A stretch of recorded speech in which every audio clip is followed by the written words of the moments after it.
here is the I have, who has, th activity.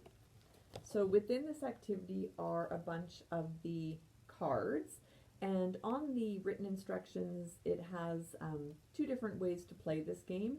It can be either large group or partner or small group. So if you were going to do this as a large group activity, you would deal out all of the cards to all of the students, and some students may have more than one card, but that's okay. So the game starts with whoever you decide to start with. So the teacher might decide who starts, um, and then that person then would read out their card, or for those non-readers, right, they just maybe copy what you say. So you might read out the card and then they copy you, but once they get the hang of it, they'll understand without needing to read the picture. So player one or person one will say, I have thorn, who has thirsty, and then there's the picture at the bottom to represent thirsty so that you don't have to rely on the children reading the words.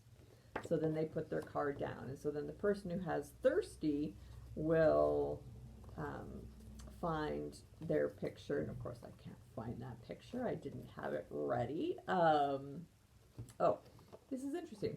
That person will say, I have thirsty, I have the last card. So then that will be the end of the activity. So that really wasn't a great example. But anyway, so here, let's do this again.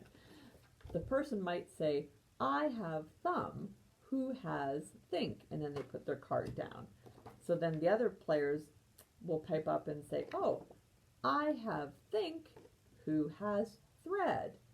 And then the person who has thread, they will say, I have thread, and then there'll be another picture on their card, and they'll say, I have thread, who has, and then whatever that target word is.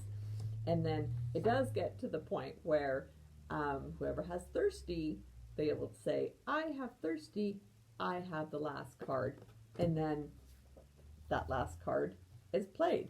So really, the idea is just to play until all of the cards have been put down. And again, you can tailor this to whatever speech sound level the child is at. So they might be at the word level where they're only practicing the th at the word level. So that's okay. They can still say, you know, I have thirsty, but we would want them to really just focus on saying the word thirsty with that correct th. Then they might say, they might just play their card down based on the picture instead of having to say the phrase, and then they might just say, my thirsty, my thread, my thumb, instead of saying the whole word. That's okay. And then again, you can bump them up to something like, what's a little bit on the card, I have thirsty, I have thumb, I have think. And then as they progress with their skills with the sound, then maybe they can say the whole sentences. I have thirsty, who has thorn, and then they're getting two th words into this activity. So hopefully that makes sense. It might make a little bit more sense once you start to play it and once you see the written instructions. So that's kind of like the large group activity, but then you can also do this with a small group or a partner even.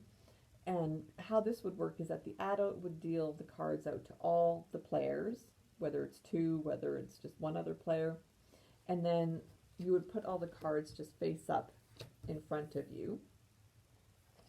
So each player would put their cards face up in front of them. And then one player starts, and then it's the same as above. You know, the person will say, I have thimble, or yes, I have thimble, who has thermos. And then whoever has the thermos shows their card and says, oh, I have thermos, who has thermometer. And then the play just continues like before until you find the last card, which is the thirsty. And really then with a two-player game, whoever turns over all of their cards first is the one that wins. So that's the idea, is that you're going to turn over your cards first. So maybe once they've played their card and they've said, oh, I have thrown who has throw, then they turn their card over.